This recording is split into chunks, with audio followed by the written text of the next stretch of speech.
দূরের এক বিশাল জঙ্গল, যেখানে সূর্যের আলো পাতার ফাঁক দিয়ে ঝরে পড়ে। নদী টলমাল করে বয়ে চলে, আর পাখিরা সকালবেলা মিষ্টি গান গায়। এই জঙ্গলে থাকত নানা রকম পশু পাখি: হাতি গজারি, বাঘ সিংহরাজ, ময়ূর রাজু, তোতা মিঠু, বানর টুকটুকি, কাক কালু, হরিণী ঝুমা, খরগোশ লালু, আরও কত যে বন্ধু সবাই মিলে খেলত, হাসত, গান গাইত। কখনো নদীর ধারে প্রতিযোগিতা হতো, কে আগে দৌড়ে পৌঁছাতে পারে। কখনো রাতে তারা বসত আগুন জ্বালিয়ে গল্প শুনতে, আর মাঝখানে দাঁড়িয়ে থাকত সেই বিশাল বট গাছ, যাকে সবাই ডাকত দাদু গাছ। একদিন সকালে অদ্ভুত একটা ঘটনা ঘটল। দাদু গাছ হঠাৎ পাতাগুলো ঝাপটাতে ঝাপটাতে গম্ভীর গলায় বলল, বন্ধুরা, সাবধান! আমি বাতাসে অদ্ভুত গন্ধ পাচ্ছি। তোমাদের জঙ্গলে বিপদ আসছে। সব প্রাণী চমকে উঠল। হাতি গজারি শুন উঁচু করে জিজ্ঞেস করল, কি বিপদ দাদু?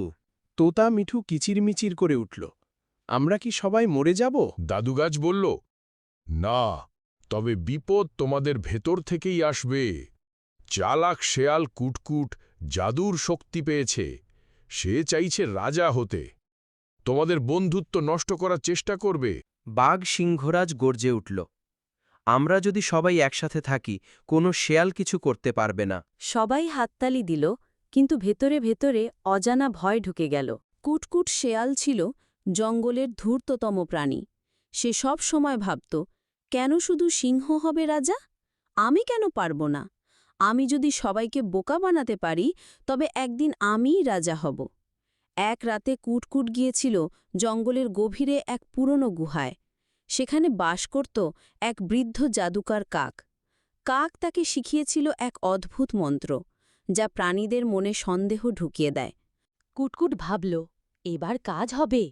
যদি সবাই নিজেদের রাজা ভাবতে শুরু করে, তবে বন্ধুত্ব ভেঙে যাবে। কুটকুট প্রথম গেল তোতা মিঠুর কাছে। মিঠু ভাই, তুমি এত সুন্দর কথা বলতে পারো, সবাই তোমার কথা শোনে। তুমিই হও রাজা, সিংহরাজের কি দরকার? তোতা একটু গর্ব পেল, আবার সন্দেহও হল। তারপর কুটকুট গেল ময়ূরের কাছে। রাজু ভাই, তোমার নাচের মতো সুন্দর কেউ নেই। সবাই তোমার ডানার ঝলক দেখে মুগ্ধ হয়। তুমি যদি রাজা হও, কেমন মানায়? ময়ূর ভেতরে ভেতরে খুশি হয়ে উঠল। এভাবে কুটকুট একে একে হাতি, বানর, কাক সবার কাছে গিয়ে একই কথা বলতে লাগল।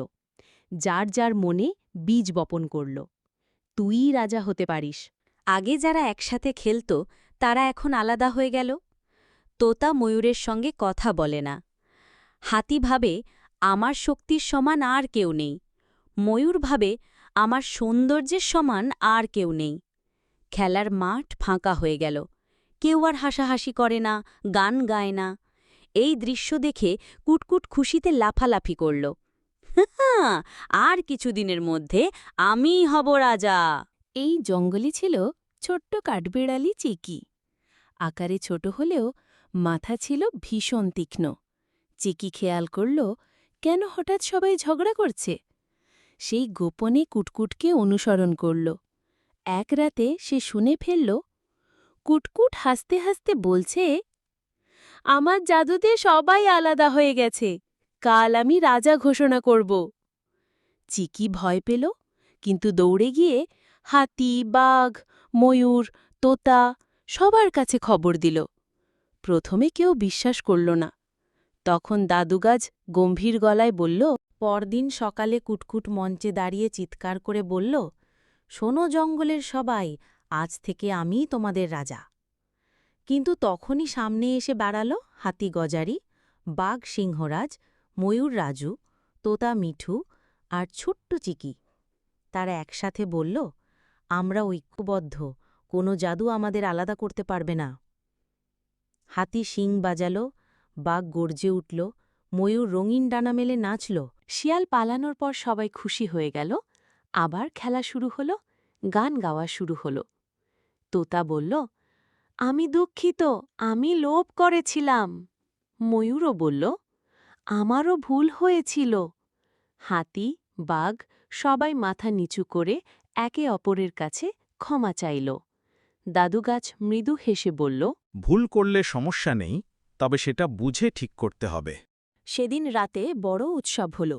তোতা গান গাইল, ময়ূর নাচল, বানর খেলা দেখাল, হরিণ দৌড় প্রতিযোগিতা করল, আর সবাই মিলে চিকিকে নায়ক বানাল।